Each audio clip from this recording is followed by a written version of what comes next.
In today's both readings, we find the miraculous birth of Samson as well as John the Baptist. In their birth, we find God's intervention and God's plan for the humanity. As we heard from the Gospel about the episode of the birth of John the Baptist, his parents were old enough and Mother Elizabeth was barren. There was no possibility of having any child. But we find here the angel of the Lord, Gabriel, came and announced the good news to Zechariah when he was serving in the temple, that your wife Elizabeth will bear a son and you shall call him John. And we find here Zechariah did not believe in the message of the angel. Of course, when the angel announced the good news to Mary, Mary also said, "How can this be possible? I am a virgin." She had also little doubt. But later on, what is happening? "Let it be done to me according to your word," she said. But in the case of Elizabeth, we don't find, "Let it be done according to your will in my life."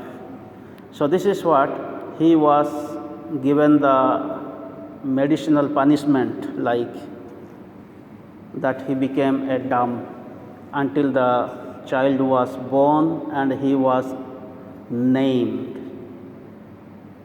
So what we learn from today's gospel is that both Zechariah and Elizabeth, they were God-fearing people. And it was a chance for Zechariah, being a priest, to serve in the temple.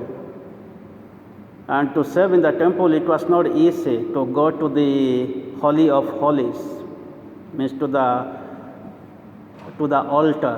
There were more than 200,000 priests were there that time. Maybe once in a year in their life, they used to go to the altar to serve the Lord, to give incense, to pray, to have sacrifice.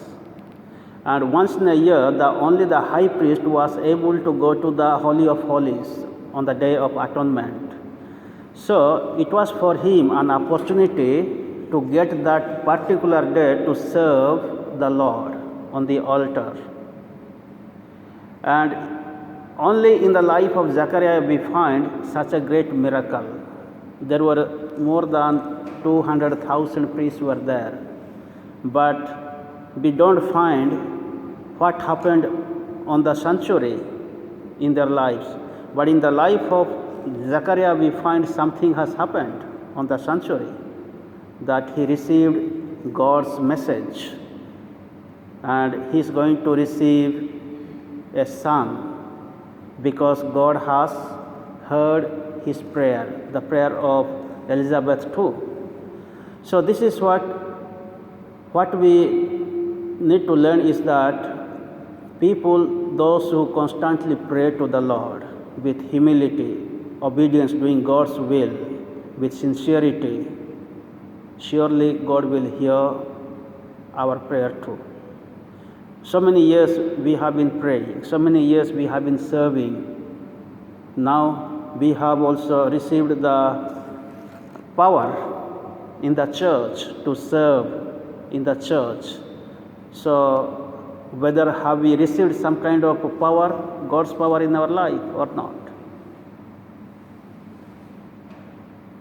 Whether God has heard our prayers or not? Surely God is there, always present there. But we need to experience God's presence. So this is what we find. Elizabeth and Zechariah, they experienced God's presence in their life, God's blessings, God's grace.